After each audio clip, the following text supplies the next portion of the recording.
Hello everyone, সকলকে আমার YouTube channel নলেজমেন্ট টুকেতে স্বাগত। আজকে আমি তোমাদের হাই মাদ্রাসার টেস্ট পেপার 2025-26 ম্যাথামেটিক্সের, ঠিক আছে, 12 নম্বর সেটের পেজ হচ্ছে কত, 209। 12 নম্বর সেট পেজ 209-এর যতগুলো তোমার শর্ট কোশ্চেন আছে, অর্থাৎ এমসিকিউ, শূন্যস্থান এবং সত্য মিথ্যা সমস্ত কোশ্চেনের অ্যান্সার নিয়ে আমি আজকের ভিডিও আলোচনা করব। ঠিক আছে, তার আগে বলবো, চ্যানেল নতুন থাকলে চ্যানেলটিকে সাবস্ক্রাইব করে নিও, তার সাথে সাথে পাশে থাকা বেল আইকনটি ক্লিক করে নিও, যেন নেক্সট ভিডিও দিলে তোমরা সেই ভিডিওটার নোটিফিকেশন সঙ্গে সঙ্গে পেয়ে যাও। ওকে, তাহলে শুরু করা যাক। প্রথম কোশ্চেন দেখো, এমসিকিউর ফার্স্ট যে কোশ্চেন বলেছে যে কোনো মূলধন 10 বছরে দ্বিগুণ হলে বার্ষিক সরল সুদের হার কত হবে। একটা জিনিস মাথায় রাখবে যে কোনো মূলধন যদি কোনো বছরে দ্বিগুণ হয়, কোনো মূলধন যে কোনো বছরে যদি দ্বিগুণ হয়, তাহলে সেক্ষেত্রে মূলধনের পরিমাণ যা হবে আসলের পরিমাণটা কী হবে, সেম হবে। মূলধনের পরিমাণটা যা হবে তোমার সুদের পরিমাণটা সেম হবে। ঠিক আছে, তো ধরে নিলাম যে আসল হচ্ছে পি সমান এক্স টাকা, তাহলে সুদের পরিমাণটাও কী হবে, এক্স টাকাই হবে। কারণ যে আমরা যদি সুদ আসল বের করতে যাই, মানে এ প্লাস আই বের করতে যাই, তাহলে আমরা পাবো যে কি বলেছে, দুগুণ বলেছে। কার দুগুণ বলেছে, তাহলে সুদ সমান কী হবে, 2x মাইনাস এর মান কত, এক্স ধরেছি, সমান কত এক্স, একই জিনিসই। যদি 3 গুণ বলতো তখন এইভাবে যেভাবে করলাম এখানে এইভাবে করতে হতো। তাহলে আসল পেয়ে গেলাম এক্স টাকা, সুদের পরিমাণ পেলাম এক্স টাকা। তাহলে আমাকে সুদের হার বের করতে বলেছে, আর সুদের হারের ফর্মুলা হচ্ছে আই ইন্টু 100/পিটি, যেখানে আই এর মান হচ্ছে এক্স ইন্টু 100, পি মানে এক্স, আর টি মানে কত দেওয়া হচ্ছে 10। তাহলে এক্স এস কেটে যাচ্ছে, একটা শূন্য শূন্য কেটে যাচ্ছে, তাহলে পড়ে থাকছে কি শুধুমাত্র 10। তাহলে অ্যান্সার আসবে কী বলো তো, 10%। তাহলে আমার অ্যান্সার হচ্ছে অপশান বি, 10%। ওকে, আশা করছি বুঝতে পেরেছ। নেক্সট কোশ্চেন দেখো, 2 নম্বর কোশ্চেন বলেছে যে k x square minus 5x plus k equal to 0 দ্বিঘাত সমীকরণ বীজদ্বয় বাস্তব ও যদি সমান হয়, তাহলে কে এর মানটা ড্যাশ। যদি এর সমীকরণে দ্বিঘাত সমীকরণে বীজদ্বয় বাস্তব ও সমান হয়, তাহলে কে এর মান কত বেশি বের করতে বলেছে। তো আমরা জানি একটা দ্বিঘাত সমীকরণে বীজদ্বয় যদি বাস্তব ও সমান হয়, তাহলে নিরূপকটা কী হয়ে যায়, 0 হয়ে যায়।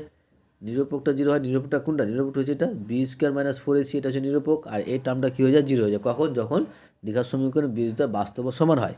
তাহলে এখানে 1 নং সমীকরণ বীজদ্বয় বলে দিয়েছে যে বাস্তব ও সমান, তাহলে লিখতে পারো কি বি স্কোয়ার মাইনাস 4ac মানটা কি 0। তাহলে বি এর মান কত, এখানে বি এর মান হচ্ছে কত -5, আর এ এর মান কত 1, আর এখানে সি এর মান কত কে। তাহলে বি স্কোয়ার মানে কি -5 তার স্কোয়ার, -4 ইন্টু এর মান কত কে, ইন্টু বি এর মান কত সি, কে ইজিক্যাল টু 0। তাহলে 25 -4 কে তার স্কোয়ার তাই ইজিক্যাল টু 0, বা -4 কে স্কোয়ার -25, কারণ 25টা সমানের পাশে চলে আসলো, মাইনাস মাইনাস কেটে যাচ্ছে। তাহলে কে স্কোয়ার হচ্ছে 25/4, অতএব কে সমান সমান হচ্ছে +-5/4। কেন, কারণ 25-এর বর্গমূল করলে 5 এবং 4-এর বর্গমূল করলে 2 হয়। তাহলে আমার এখানে অ্যান্সার হয়ে যাবে অপশান বি, +-5/2। নেক্সট 3 নম্বর, যে একটি পাখা মিনিটে 180 বার ঘুরলে 1 সেকেন্ডে ঘুরে রেডিয়ান কোণে উৎপন্ন করবে। 1 সেকেন্ডে ঘুরে রেডিয়ান কোণে উৎপন্ন করবে কত ডিগ্রি। ঠিক আছে, তো একটি পাখা মিনিটে ঘুরছে 180 বার, তার মানে কি এই তোমার 1 মিনিট সমান কত 60 সেকেন্ড। তাহলে 60 সেকেন্ডে ঘুরছে কত 180 বার, তাহলে 1 সেকেন্ডে কতবার ঘুরবে, তাহলে 1 সেকেন্ডে ঘুরবে 180/60 সমান সমান কত 3 বার। তাহলে আমরা কি জানি, একটা ঘড়ির পূর্ণ আবর্তন করতে সময় লাগে কত, 2π রেডিয়ান, মানে 360 ডিগ্রি, অর্থাৎ রেডিয়ান করলে 2π রেডিয়ান। তাহলে 3 বার পূর্ণ আবর্তন করলে কত হবে, 2 রেডিয়ান ইন্টু 3 সমান সমান কত হচ্ছে 6π রেডিয়ান, 6π রেডিয়ান। আশা করছি বুঝতে পেরেছো, কারণ একবার পূর্ণ আবর্তন করতে 2π রেডিয়ান লাগে, তাহলে 3 বার পূর্ণ করতে কতক্ষণ লাগবে, 2 ইন্টু 2π, 3 ইন্টু 2π রেডিয়ান সমান সমান কত 6π রেডিয়ান। তাহলে অ্যান্সার হয়ে যাবে অপশন সি, 6π রেডিয়ান। 4 নম্বর কোশ্চেন দেখো, 4 নম্বর কোশ্চেন বলেছে a plus B equal to 0 হলে a⁵ প্লাস b⁵ এর মান নির্ণয় করো। তো এখানে a plus B equal to 0 দেওয়া আছে, তাহলে এখান থেকে এর মান কী পাবো, a সমান সমান পেয়ে যাবো কত -b। এবার আমরা a⁵ প্লাস b⁵ পেয়েছি, এখানে a এর জায়গায় মান বসাবো। তো a মান পেয়েছি কত -b, তাহলে -b তার 5 প্লাস b⁵, তাহলে -b⁵ মানে কি -b⁵ প্লাস b⁵, এই দুটো কি সেম কেটে যাচ্ছে, তাহলে অ্যান্সার হচ্ছে কত 0। তাহলে আমার অ্যান্সার হয়ে যাবে কী বলতো, অপশান বি 0। ঠিক আছে, নেক্সট কোশ্চিন দেখো, নেক্সট কোশ্চিন 5 নম্বর বলেছে যে যে দুটি বৃত্ত পরস্পরকে স্পর্শ না করলে, দুটি বৃত্ত পরস্পরকে যদি স্পর্শ না করে, তাদের মধ্যে সর্বাধিক স্পর্শ অঙ্কন করা যাবে কটা। অ্যান্সার হয়ে যাবে অপশান ডি 4টা, সর্বাধিক স্পর্শক অঙ্কন করা যাবে 4টা। কারণ দেখো, দুটা যদি আমরা বৃত্ত নিই তাহলে বৃত্ত দেখো এই বরাবর একটা হচ্ছে এবং তার সঙ্গে এটা একটা হচ্ছে আর এটা একটা হচ্ছে, তাহলে টোটাল কটা হচ্ছে? 4টা হচ্ছে। নেক্সট 6 নম্বর কোশ্চেন বলেছে দুটি ঘনকের আয়তনের অনুপাত দেওয়া আছে 8:125। দুটি ঘনকের আয়তনের অনুপাত দেওয়া আছে 8:125। তাহলে ঘনক দুটির সমগ্র তলের ক্ষেত্রফলের অনুপাত কত হবে সেটা বের করতে হবে।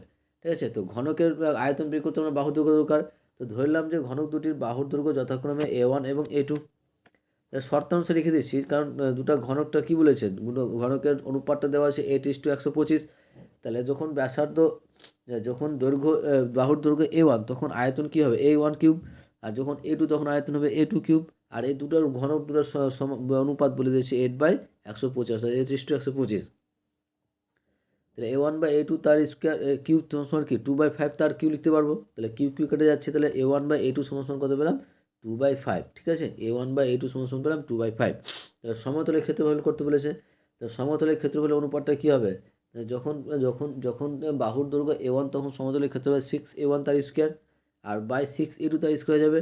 আর দেখো 6 কেটে যাচ্ছে, তাহলে A1/A2 তার স্কোয়ার আর A1A2 বাই হচ্ছে 2/5, মানে কি 4/25। তাহলে আমার অ্যান্সার হয়ে যাবে অপশন বি 4:25। এই গেল আমাদের MCQ সমস্ত কোশ্চেনের অ্যান্সার। আর নেক্সট আমরা শূন্যস্থান নিয়ে করবো। তার আগে বলবো চ্যানেল নতুন থাকলে চ্যানেলটিকে সাবস্ক্রাইব করে নিও, তার সাথে সাথে পাশে থাকা বেল আইকনটি ক্লিক করে নিও, যেন পরের ভিডিও দিলে তোমার সেই ভিডিওটার নোটিফিকেশন সঙ্গে সঙ্গে পেয়ে যাও। তো শূন্যস্থান পূরণ করে দেখো, প্রথম কোশ্চেন বলেছে খুব সহজ কোশ্চেন যে A মাইনাস, এবার তোমাদের বইয়ে জেড আছে না 2 আছে কোশ্চেনে যাই না, কিন্তু তোমাদের বইয়ে 2 আছে। তো A-Z যদি হয় তো যেটি থাক, 2 হয়তো 2ই থাক, কোনো অসুবিধা নাই। তো A-2 × x² + 5 + 6 এই সমীকরণটি দ্বিঘাত সমীকরণ হবে না। কি বলেছে? দ্বিঘাত সমীকরণ হবে না। কখন? যখন যদি আমি A এর মানটা আমরা কত নিলে গেলে তোমার এখানে দ্বিঘাত সমীকরণ হবে না। যদি A এর মানটা আমরা দেখো যদি 2 নিয়ে নিই, তাহলে দেখো এই টার্মটা আমার পুরো বাদ হয়ে যাবে। আর এটা বাদ যাওয়া মানে কি, এটা দ্বিঘাত সমীকরণ হচ্ছে না। দ্বিঘাত সমীকরণ শর্ত কি, আমাকে x² টার্ম থাকতে হবে। তাহলে এই ক্ষেত্রে সমান A = 2 নিলে আমরা কিন্তু শূন্যস্থানে যদি 2 বসাই তাহলে এটা ঠিকঠাক অ্যান্সার আসবে। নেক্সট 2 নম্বর বলছে summation of i = 1 to 10 10i এর মান কত হলো? তো 10i কতকার মধ্যে 1 থেকে 10 এর মধ্যে আছে, মানে 1 থেকে 10 এর মধ্যে সবটার যোগফল। তাহলে 10 আছে, 10 ইন্টু i এর মান 1 থেকে 10 এর মধ্যে বলেছে। তো তার ফর্মুলা হবে কি বলতো, n ইন্টু n প্লাস 1/2। এখানে n এর মান দেওয়া আছে কত 10, তাহলে 10 ইন্টু 10 প্লাস 1/2, তাহলে 10 ইন্টু 10 ইন্টু 11/2, 5 2 10, তাহলে 5 এর 5 15 আর 5 15 10 গুণ করে 550, তাহলে শূন্যস্থান হয়ে যাবে 550। নেক্সট 3 নম্বর যে অংশীদার কারবার ড্যাশ প্রকারের। অংশীদার কারবার হচ্ছে 2 প্রকার, একটা হচ্ছে সরল অংশীদার কারবার, একটা হচ্ছে মিশ্র। 4 নম্বর দেখো, 4 নম্বর বলেছে যে p + q √ p³ = 2:1 হলে p/q এর মান বের করতে বলেছে। তো যেটা দেওয়া আছে লিখলাম। এবার কী করলাম যে অনুপাতটাকে বাই আকারে লিখতে পারবো, অর্থাৎ p + q বা √pq = 2/1। কোনাকুনি গুণ করছি, কোনাকুনি গুণ করলে কী পাবো, p + q = 2 × √p³। আর উভয় পক্ষকে বর্গ করে পাই, বর্গ করলে আমরা কী পাবো, a টার্মটা স্কোয়ার = a টার্মটা স্কোয়ার, a টার্ম স্কোয়ার করলে কী পাবো, p + q তার স্কোয়ার, এটা করলে কী হতো 4p × 4pq হবে, কারণ 2 স্কোয়ার করলে 4 আর √pq স্কোয়ার করলে pqই থাকে। এবার আমরা এদিকে ফর্মুলা করছি কি p² + 2pq + q², কারণ a + b তাহলে স্কোয়ার ফর্মুলা করলাম। আর -4³ এটাকে এবারে চলে আসলাম, তো সমান কী পাচ্ছি p² - 2p, কারণ দেখো +2p³ আর -4pq মানে কি -2p³ আর প্লাস q²। আর এটাকে আমরা একটা ফর্মুলা হচ্ছে কি p - q তার স্কোয়ার সমান 0, তাহলে p - q সমান 0, তাহলে p সমান কি q, তাহলে p/q সমান কত 1, তাহলে অতএব p:1 এর মান p/q এর মান কত পেয়ে গেলাম 1:1 পেলাম। ঠিক আছে, p/q এর মান পেলাম কত 1:1, শূন্যস্থানে 1:1 হবে। নেক্সট 5 নম্বর যে বৃত্তস্থ ট্রাপিজিয়ামটি ড্যাশ ট্রাপিজিয়াম, এটা হচ্ছে সমদ্বিবাহু ট্রাপিজিয়াম। বৃত্তস্থ ট্রাপিজিয়াম একটি সমদ্বিবাহু ট্রাপিজিয়াম হয়। নেক্সট 6 নম্বর যে একটি গোলকের আয়তন এবং বক্রতলের ক্ষেত্রফল সংখ্যামান সমান। দেখো একটি গোলকের আয়তন এবং বক্রতলের ক্ষেত্রফল সমান বলেছে, সেখান থেকে তার ব্যাসার্ধ বের করতে বলেছে। তো ধরলাম যে গোলকটির ব্যাসার্ধ হচ্ছে r একক। তাহলে শর্ত কী লিখতে পারবো, এখানে কী বলেছে যে আয়তনটা এবং বক্রতলের ক্ষেত্রফলের সংখ্যামানটা সমান। তাহলে আয়তন কী হবে, আয়তন হচ্ছে যখন ব্যাসার্ধ r তখন আয়তন হচ্ছে 4/3 πr3, আর যখন ব্যাসার্ধ r তখন সমতলের ক্ষেত্রফল হচ্ছে তোমার 4πr²। আর দুটো কী বলেছে, সমান বলেছে, তাই সমান চিহ্ন দিয়ে দিয়েছি। তাহলে বা কোনাকুনি গুণ করলে কী পাবো, 4πr³ ইজিক্যাল টু 12πr²। তাহলে পাই পাই কেটে যাচ্ছে, এখানে এখানে এখানে একটা আর থাকছে, এখানে দুটো আর কেটে যাচ্ছে। তাহলে আর সমান সমান কী পেয়ে যাবো, 12/4 সমান সমান 3। তাহলে অ্যান্সার হয়ে যাবে শূন্যস্থানে কত, 3 অ্যান্সার হবে। ওকে, এবার আসি আমরা সত্য মিথ্যা এবং সত্য মিথ্যা অ্যান্সারগুলো করার আগে তোমাদের বলবো, চ্যানেল নতুন থাকলে চ্যানেলটিকে সাবস্ক্রাইব করে নিও, তার সাথে সাথে পাশে থাকা বেল আইকনটি ক্লিক করে নিও, যেন পরের ভিডিও দিলে তোমরা সেই ভিডিওটা নোটিফিকেশন সঙ্গে সঙ্গে পেয়ে যাও।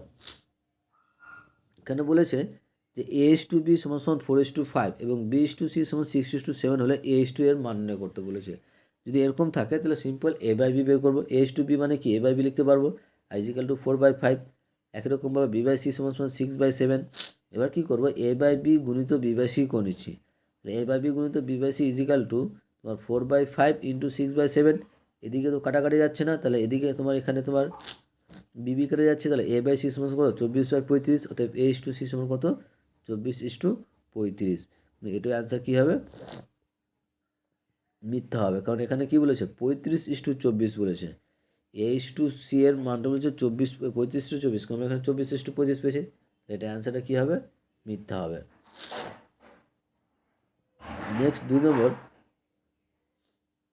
যে সদৃশ্য ত্রিভুজের সর্বদা সর্বসম হবে, এটা কী হবে, মিথ্যা হবে। সদৃশ্য ত্রিভুজের সর্বদা সবসময় সমান, সবসময় সর্বদা নয় হতে পারে।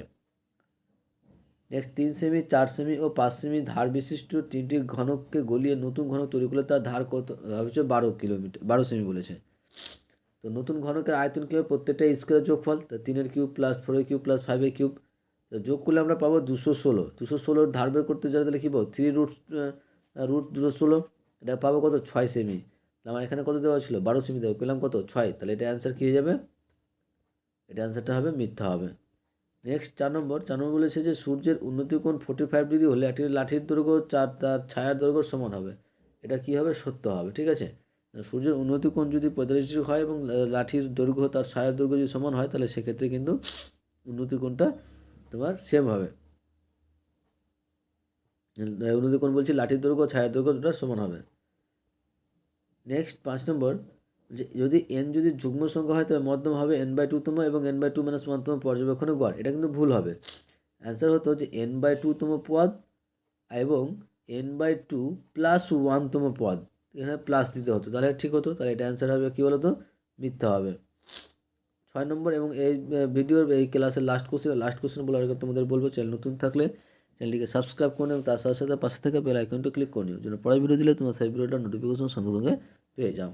ওকে, তো প্রথম লাস্ট কোশ্চেন বলেছে যে একটি যৌথ ব্যবস্থায় ABC এর মূলধনের অনুপাত মূলধন যথাক্রমে দেওয়া আছে। তিনজনের মূলধন অনুপাত দেওয়া আছে, তাহলে একই সময় পর তাদের লভ্যাংশের অনুপাত কী হবে। তো আমরা একটা জিনিস জানি যে কোনো যৌথ ব্যবস্থায় মূলধনের অনুপাত যা, তোমার লভ্যাংশ অনুপাতটা সেম। তাহলে মূলধনের অনুপাতটা কী হয়ে যাবে, লভ্যাংশের অনুপাত। তাহলে ABC এর মূলধনের অনুপাত কি, 250:200:150। তাহলে কাটাকাটি করলে কী পাবো, 5:4:3, ঠিক আছে। আর এই মূলধনের অনুপাতটাই হচ্ছে তাদের লভ্যাংশের অনুপাত। লভ্যাংশের অনুপাতটা কী হবে, 5:4:3। তাহলে এটা সঠিক বলেছে, কারণ এখানে তোমার এই সংখ্যাটা দেওয়া আছে 5:4:3, 5:4:3 আমরাও পেয়েছি। তাহলে এটা হবে কী বলো তো, এটা অ্যান্সারটা হয়ে যাবে সত্য। এইগুলো আমাদের 12 নম্বর সিটের সমস্ত শর্ট কোশ্চেনের অ্যান্সার। তার আগে বলবো, চ্যানেল নতুন থাকলে চ্যানেলটিকে সাবস্ক্রাইব করে নিও, এবং তার সাথে সাথে পাশে থাকা বেল আইকনটি ক্লিক করে নিও, যেন পরের ভিডিও দিলে তোমার সেই ভিডিওটা নোটিফিকেশন সঙ্গে সঙ্গে পেয়ে যাও। ওকে, থ্যাংক ইউ ভিডিওটা দেখার জন্য।